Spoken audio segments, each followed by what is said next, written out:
చేస్తున్నాం.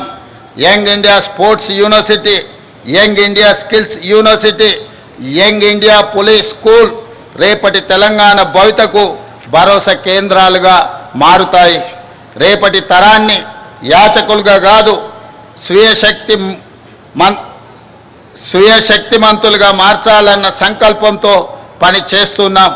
దీనికి అనుగుణంగా రాష్ట్ర విద్యా పాలసీని త్వరలో తీసుకురాబోతున్నాం. ఈనాడు తెలంగాణ రాష్ట్రంలో తెలంగాణ ఎడ్యుకేషన్ పాలసీని తీసుకురావడానికి ఒక కమిటీని నియమించి తెలంగాణ భవిష్యత్ అవసరాలను అదేవిధంగా ప్రపంచ చిత్రపటంలో తెలంగాణ యువత యొక్క ప్రాధాన్యత పెంచడానికి ఈరోజు మా ప్రభుత్వం లక్ష్యంగా పనిచేస్తుంది. మిత్రులారా, మీకందరికీ తెలుసు, భూమి కోసం, భుక్తి కోసం, వ్యక్తి చాకిరి విముక్తి కోసం చాకలి ఐలమ్మ, మల్లు స్వరాజ్యం, ఆరుట్ల కమలాదేవి వంటి తెలంగాణ వీర వనితలు పోరాటంలో ముందుండి నాయకత్వ పటిమను చాటారు. ఆ నాయకత్వ వారసత్వాన్ని పునికి పుచ్చుకొని నేడు ప్రజాప్రభుత్వంలో మన ఆడబిడ్డల విజయగాథలను దేశానికి ఆదర్శంగా నిలుస్తున్నాయి. మహిళా ఉన్నతి, తెలంగాణ ప్రగతి నినాదంతో కోటి మంది ఆడబిడ్డలను కోటీశ్వరులుగా చేయాలన్న లక్ష్యంతో మేము చేపడుతున్న కార్యక్రమాలు సత్ఫలితాలను ఇస్తున్నాయి.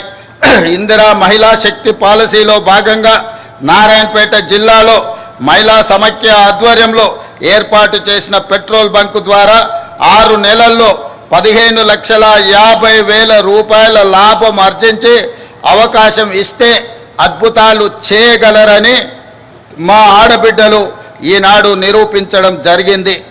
డ్వాక్రా మహిళా సంఘాలు ఉత్పత్తులను విక్రయించేందుకు ప్రత్యేకంగా ఏర్పాటు చేసిన ఖమ్మం మహిళా మార్ట్ విజయవంతంగా నడుస్తుంది. రాష్ట్రంలో మరికొన్ని మహిళా మార్టులను ఏర్పాటు చేయాలని మా ప్రభుత్వం ఆలోచన చేస్తున్నది. అదేవిధంగా మిత్రులారా, ఆహార ధాన్యాల కొరత నుండి ఆహార సమృద్ధి సాధన వరకు ఈ దేశంలో వ్యవసాయ రంగానికి ప్రాధాన్యత ఇచ్చి రైతును రాజును చేసిన చరిత్ర కాంగ్రెస్ ప్రభుత్వాలది.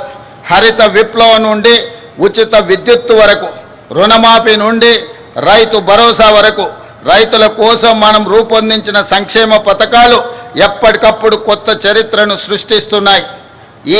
ఆ వారసత్వాన్ని ప్రజాప్రభుత్వం కూడా మరింత గొప్పగా కొనసాగిస్తుంది. రాష్ట్రంలో 25,35,000 మంది రైతులకు 20,616 కోట్ల రూపాయల రైతు రుణమాఫీ చేసి రుణ విముక్తులను చేసిన రాష్ట్రము దేశంలోనే తెలంగాణ మొట్టమొదటిది.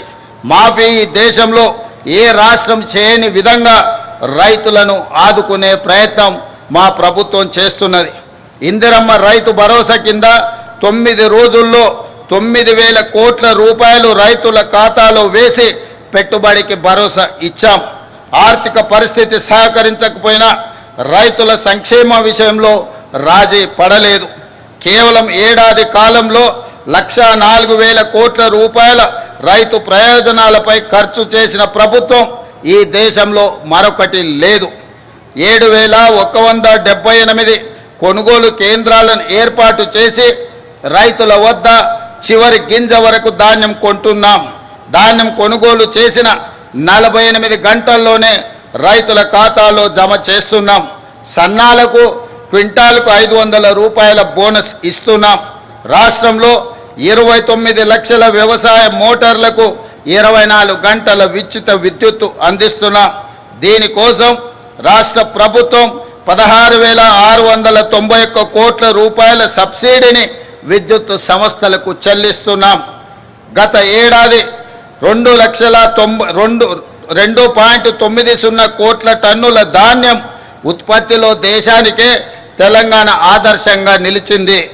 ఈ ఏడాది 2,80,00,000 మెట్రిక్ టన్నుల ధాన్యం ఉత్పత్తిలోనే దేశం అగ్రస్థానంలో నిలిచింది. అదేవిధంగా మిత్రులారా, ప్రజాప్రభుత్వం తొలి 20 నెలల్లోనే ఎలాంటి వివాదాలకు ఆస్కారం లేకుండా సుమారు 60,000 ప్రభుత్వ ఉద్యోగాల భర్తీ చేశాం. పోటీ పరీక్షల నిర్వహణలో అత్యంత పారదర్శకతతో వేగంగా ఫలితాలు వెల్లడించి